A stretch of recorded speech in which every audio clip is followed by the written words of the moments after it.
What is up, my peeps? This is John B, and I'm back with another one of my episode reviews from New Adventures of Winnie the Pooh. And we're going to do the episode, The Masked Offender.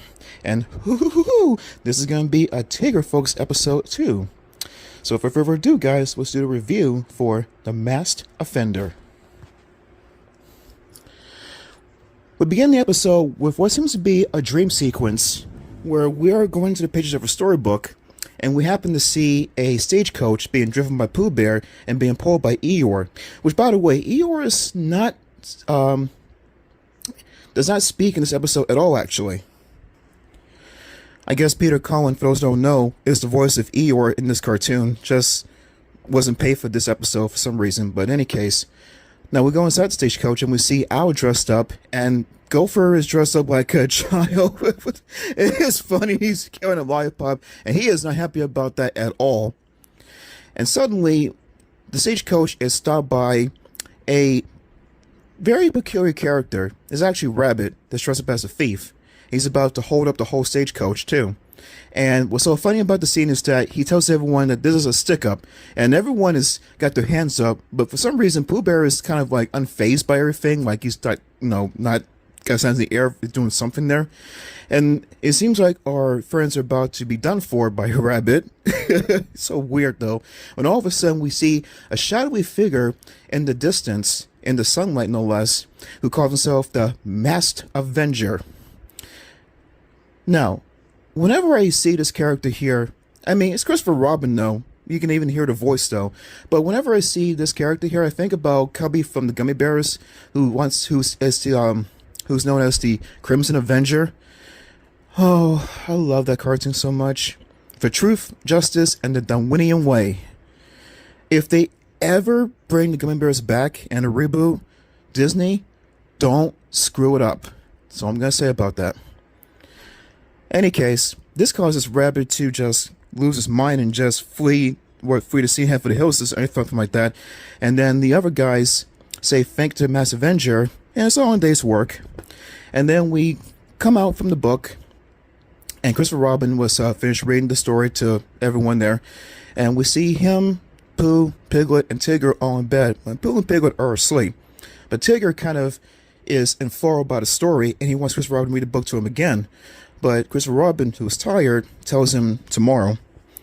So Tigger is like so excited about the hero in the book, and he wants to be just like him too. We have him doing like some heroics in the spotlight of the house, and he's got the umbrella like a sword, being very dashing and daring and stuff like that, courageous and caring, faithful and friendly. Yeah, I got going burst in the mind right now, I'm sorry.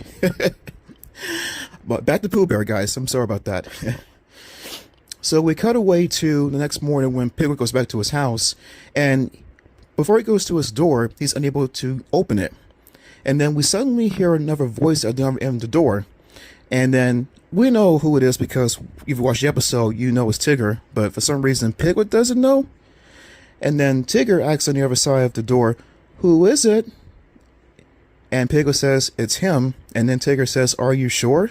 And Piglet's like, yeah, I live here." And then Tigger finally emerges from the door and then says, well, I'm pretty sure that, I knew it was you the whole time. And then he pulls Piglet inside, and he tells Piglet that he wants to be a superhero, to be very courageous and very daring, just like it was for the Masked Avenger in the book that Christopher Robin read the other night. So he starts taking things from Piglet's house, but I should say too that he's actually doing a B&E, break and entering. That's not good. Heroes don't do stuff like that. But anyway, Tigger doesn't know any better.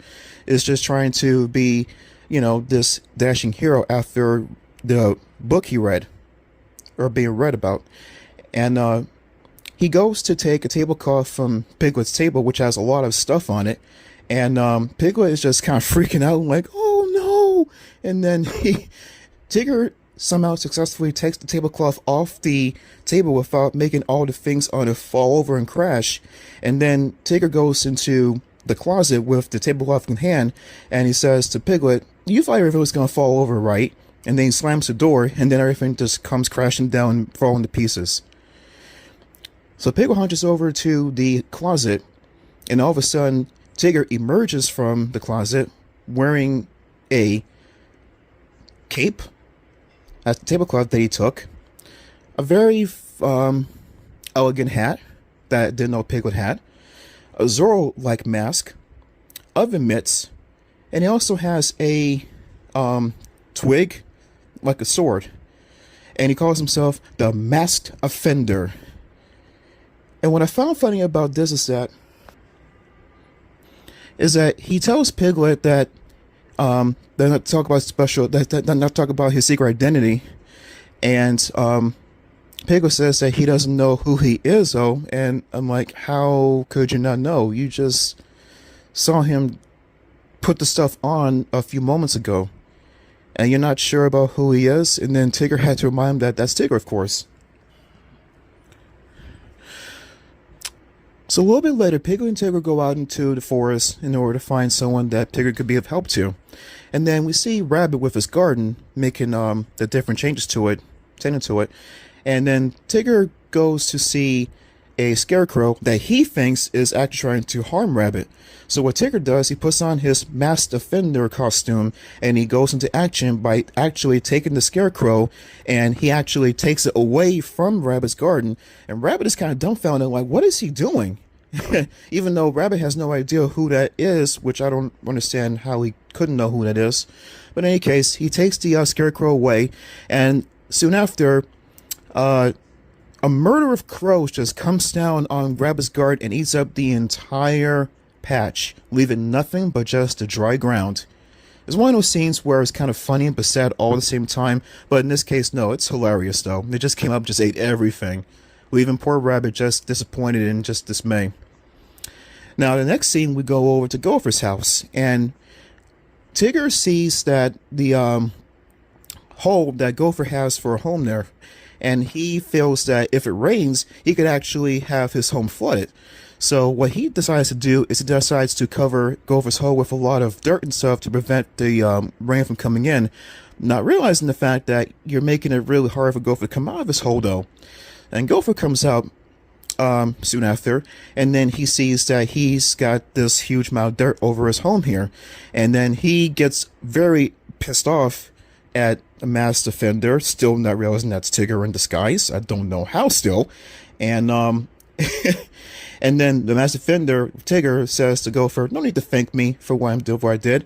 And then Gopher says, who's thanking you? Before he falls back down in the hole, in the classic comedy style that Gopher's been known to do in every kind of cartoon that we've seen him in, just fall down the hole until he goes all the way down to the bottom. It's hilarious. Now, the next scene, we happen to see go to Owl's house, and Owl and Pooh are in the house together, and I think Tigger was trying to like shorten the tree a little bit, because, and it's not really clear as to what Tigger was trying to do, but in any case, he figured that he needed rescuing, but Piglet tries to assure him that no one needs rescuing over there because that's Owl's house. And Tigger, not listening to what Piglet was saying, decides to take a saw and actually, I think a saw or an axe, and actually just chop down the tree, not realizing the fact that he's going to bring the whole tree house down, and he does. And then we go inside the house, and then it's leaning more down to the right, slowly and slowly at a time. And then Pooh asks Owl, Owl, are you planning on moving? And then Owl says, no, Pooh. And then Pooh says, why are we? Before they come crashing down to the ground in a big mess. A little bit later, we go over to Rabbit's house, and Rabbit has Pooh, Piglet, Gopher, and Owl in his house, and Rabbit tells the gang about the Masked Offender and what he's done.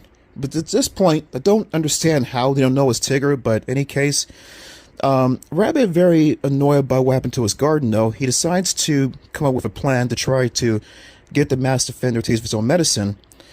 And one scene I like is when Rabbit asks Pooh what to do. Pooh's about to say something, but then Rabbit cuts him off at the moment he's about to say something about what to do, and says that he has a plan. And so Piglet, before he overhears the entire thing, tries to warn Tigger about what's going on. So sometime later, we go to a scene where they're doing something in the forest where we hear something about, add some more molasses or more glue. We don't really see what they're doing until a little bit later when the Masked Offender, otherwise Tigger, shows up there. And when Tigger does show up in his Mass Offender costume, Pooh, Gopher, Owl, and Rabbit all flee in terror of the monster that there is there. And then they call it, they watch him a dingo. This is what this looks like here. It's a big blob of molasses and glue, and it has broomsticks and stuff, has hands and stuff. It's a mess. It's a freaking mess, actually. And then Pooh almost gives away the entire plan here, saying that we're supposed to be running away from it, before Rabbit stops him and says that he's so scared he's speechless. And so Tigger decides to go to fight the monster. He goes actually inside the monster, but then he has a hard time trying to move about, punching it and everything else because of what the monster's made of. And then Rabbit, Gopher, and Owl end up laughing hysterically at what has going on here, and Pooh Bear's kind of just standing like, what's going on here still? And then Piglet at the moment sees that Tigger was that he was too late to stop Tigger from going to, I guess, the trap they set for him. And then when Tigger emerges from the mess, he sees the others laughing at him, and then he gets very sad and defeated as he comes sliding down out of the goop and stuff. And then he at that point takes off his costume, and at this moment everyone realizes that it's actually Tigger in disguise. Okay, now I'm about to say this to you guys in the nicest way I possibly can. What in the flying uppercut cartwheel kicks do they not understand about that being Tigger there? He's orange. He has a tail. He has stripes. He goes, hoo hoo hoo. His voice should be a dead giveaway too. But no one knows that's Tigger until he takes off his costume, and at that point, it's him. I guess I can't get too mad with the character still, because it's kind of like Pokemon with Ash and friends when Team Rocket is in disguise, and even though it's very obvious it's Team Rocket in disguise because of Meowth right there and he talks, they just don't know that's them until they're revealed as them. Whatevs. Anyway, so Tigger being very defeated, he walks off sadly in defeat and tells Piglet at some point that maybe Piglet was right after all, about that not everyone really needs a superhero around to save anyone at all.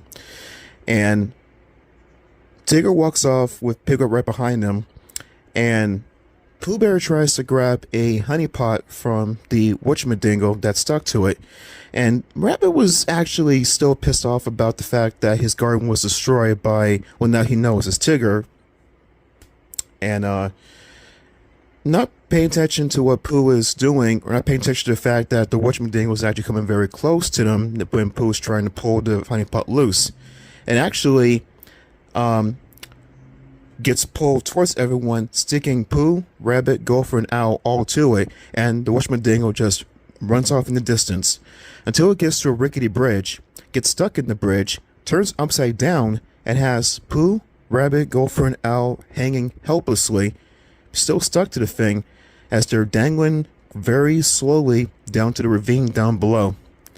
Rabbit calls for help desperately, as well as Pooh Bear, which Piglet hears, and Piglet tries to convince Tigger that everyone needs help.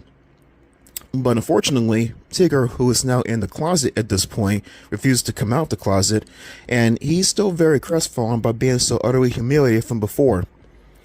With time of the essence, Piglet tries to take matters to his own hands and tries to be the rescuer this time, because Tigger is unable to, or unwilling rather, to come out of the closet and help anyone.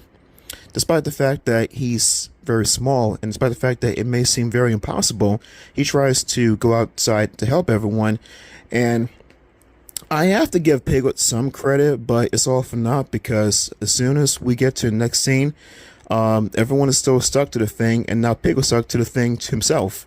So instead of burgers and fries, we now have 5 guys who are all about to fall to their demise. That is until we happen to see Tigger, who I guess gets a little bit of confidence back in himself after seeing Piglet making an attempt to rescue everyone, and decides upon the masked offender costume, and as he swings towards the whatchamadingle, he gets stuck into the thing himself, and I guess the weight of him bouncing, or rather flying right into it, is able to make the thing go all the way down to the ravine. And at first I thought that the thing was going to just fall right into the water down below, but what happens is that because of what they had put into the whatchamajingle in the first place caused the thing to bounce and fly up in the air. And then Tigger makes this thing about where whatchamajingles bounce, which I guess is enough to save everyone from that thing. It's never really clear as to what that was all about, but we come to another scene later on where everyone is free from the whatchamajingle mess, and now Tigger is trying to make amends for his ruining Al's house by hammering it, but it's a big jumble of wood and wooden planks and rope and mess. It's just ridiculous. And as he's saying that he's apologizing for everything that happened, though, he's not paying attention to the fact that the treehouse of owls is starting to come loose once again, and everyone is running for cover. And Pig was trying to tell Tigger to watch out, and Tigger's not paying many attention though. And then he's saying that, well, you never know, we might need the masked offender once again, as the treehouse is about to come right down on top of Tigger. And then we come to a panel of the book, and and it's just, and the page says the end, and that's it, the end of the episode. This episode was very good because it's funny for what Tigger was trying to do, and it's like a thing where he's trying to be a hero, but it's not really realizing that he's actually making things much worse to make things better. But I guess it's all about where, it really came out, he really came through in the end when it came to everyone needing help for real this time. It just means that, just good friendship. I guess help when help is really needed or wanted. And I guess that's the moral of the story, though. Otherwise, this episode was very good, very fun, and fun to look at. And I still have something about Tigger doing a break and entering in Piglet's house. That's not okay, actually. But once again, overall, love the episode. I give it an A+, though. And it's one of the early episodes from season 1, no less, too. Alright guys, that's the episode review for The Masked Offender. Let me know what you thought about the episode yourself too. If you liked it, did you hate it, or whatever. Until then, next time guys, we'll do another episode review in the future. Until then, everyone, take care and I'll see you real soon. TTFN, ta-ta for now.